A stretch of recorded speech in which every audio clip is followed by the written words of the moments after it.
વર્ષો જૂનો જર્જરિત પાણીનો ટાંકો ભારે જર્જરિત હાલતમાં છે। લોકો ભયતળે જીવી રહ્યા છે।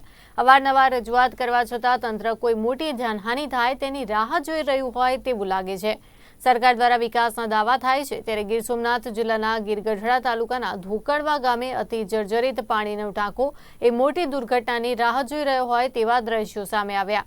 ગીરગઢડા તાલુકાના ધોકડવા ગામે રણુજા વિસ્તારમાં આવેલા નવા પાણીના સંપ તો બન્યું, પરંતુ જૂના પાણીના સંપ હાલ કોઈ દુર્ઘટના સર્જે તેની રાહમાં છે।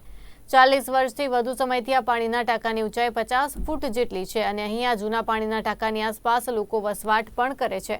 જો કોઈ દુર્ઘટના થાય તો અહીં વસવાટ કરતા લોકોને અને તેમના રોડ અને ફળિયામાં રમતા બાળકો ઉપર એક મોટું સંકટ આવી પડે। ત્યારે અવારનવાર ગામ લોકો દ્વારા તંત્રને રજૂઆત કરવામાં આવી છે, પરંતુ તંત્ર કોઈ મોટી જાનહાનિની રાહ જોતું હોય તેવું લાગે છે। તો અમને અહીંયા બહુ બીક લાગે છે, તો અમારે ઘડીએ ઘડીએ ક્યાં વયું જવું? હા, 1-2 વખત કીધું તો એમ કીધું કે ઉતારી નાખશું। હવે આ ટાંકો અમારો ઝાઝા ટાઈમથી 40-45 વર્ષ જેવું થઈ ગયું છે, એટલે ચારે બાજુના દેવી પૂજક સમાજ અને મુસલમાન ભાઈ સમાજ રહે છે, એના નાના નાના બાળ બચ્ચા હેઠે નીચે રમે છે, તો એને નડતર બહુ થાય એવું છે।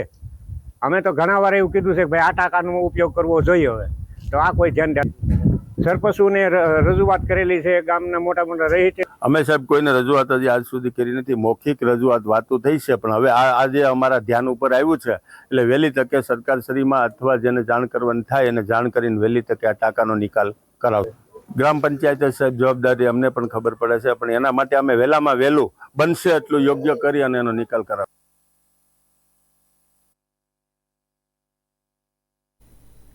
સસ્તા અનાજની દુકાનોમાં ચાલતા ગોટાળાઓને પકડી પાડવા મહેસાણા જિલ્લા પુરવઠા વિભાગે કડક હાથે કાર્યવાહી